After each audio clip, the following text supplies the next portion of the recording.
Kaya kami nagpapatuloy dahil sa mga tao na 'to. Bago pa mag-Yolanda, problema na nila. Like, wala silang kuryente, minsan wala silang tubig.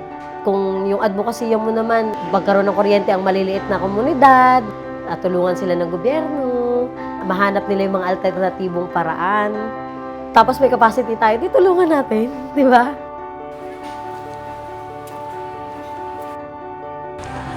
Napakalaking tulong kasi nagiging aware ang mga tao, kahit mga bata hanggang sa matatanda, kung gaano ka-importante sa panahon ng disaster ang solar. Brown out kami mula November 8 hanggang March, pero paunti-unti na nagkakaroon ng ilaw na rin yung iba.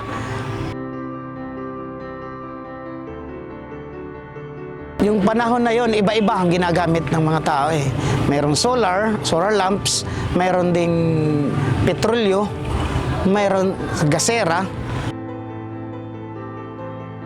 Nagte-training din sila sa mga solar scholars. Yung mga solar scholars na yon, yung curriculum nila, yung mag-response in times of disaster na walang kuryente.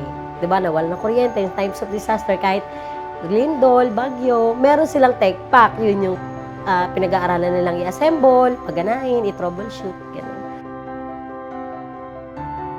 Nasa bunkhouse pa kami, isa akong electrician doon. May nagkaroon ng solar scholar sa Richards. Isa ako sa mga napadala doon sa ICEC. Doon nagkaroon kami ng training ng 3 araw. Yun yung umpisa, tsaka on-call ako na volunteer yung time na yun. Dahil din sa ICEC, natuto ko sa mga disaster na yan at saka sa enerhiya. Yun na nabago sa akin.